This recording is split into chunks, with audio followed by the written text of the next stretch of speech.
Winter storms had rolled across the valley for 3 straight days, leaving the pond iced at the edges and the trees glistening with frost. My family and I were huddled inside the lodge, the fireplace crackling as we played cards and sipped hot cider. It should have been peaceful, but HOA Karen never allowed peace. This time, she escalated in a way I hadn't thought possible.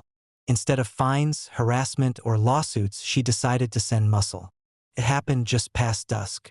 My brother, who had come home for the weekend, was out at the grill, tending to a rack of ribs we'd planned to eat by the fire.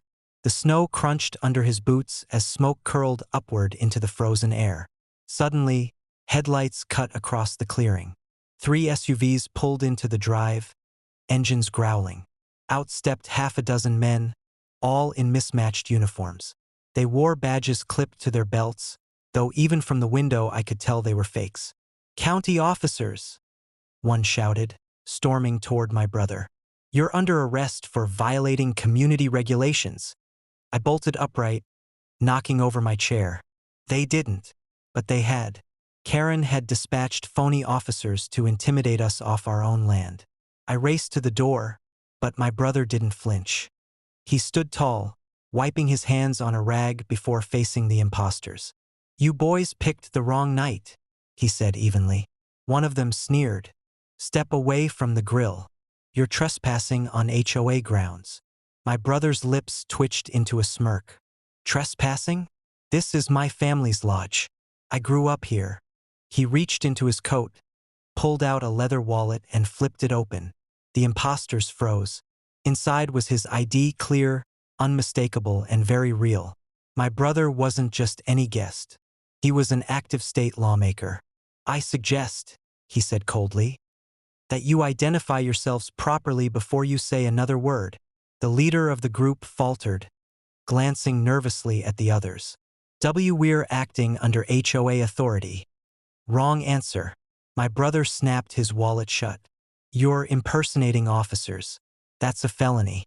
And thanks to the lodge's surveillance system, every second of this is being recorded."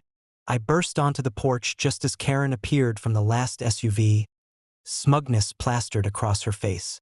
She marched forward, chin high. "Finally, we're bringing order to this place. You can't hide behind fake claims forever." Her voice carried through the clearing, but it was her mistake. Because within minutes, real sirens split the night. The county sheriff's deputies roared up the drive, lights flashing. The imposters stiffened, panic spreading as the cruisers boxed them in. Deputies poured out, weapons at the ready. Hands in the air. "Now!" Karen's smugness melted into terror. She stammered, "Teach their officers. They're with me. I authorized this." The sheriff strode forward, his voice booming. "You authorized what, Karen?" "Sending imposters with fake badges to assault a state legislator." The imposters tried to protest, but the deputies weren't having it. One by one, they were disarmed, cuffed, and shoved into the back of patrol cars. Their badges and gear were collected as evidence. Karen shrieked, "This is a mistake.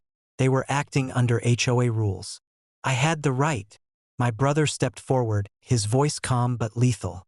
"You don't have the right to impersonate law enforcement. You don't have the right to harass private citizens. And you sure as hell don't have the right to lay a finger on me." The sheriff turned to him, recognition dawning. "Representative Jensen, my apologies. We'll handle this." Karen collapsed in the snow, clawing at the ground as deputies dragged her to her feet. "You don't understand. I am the law here. I am the HOA president."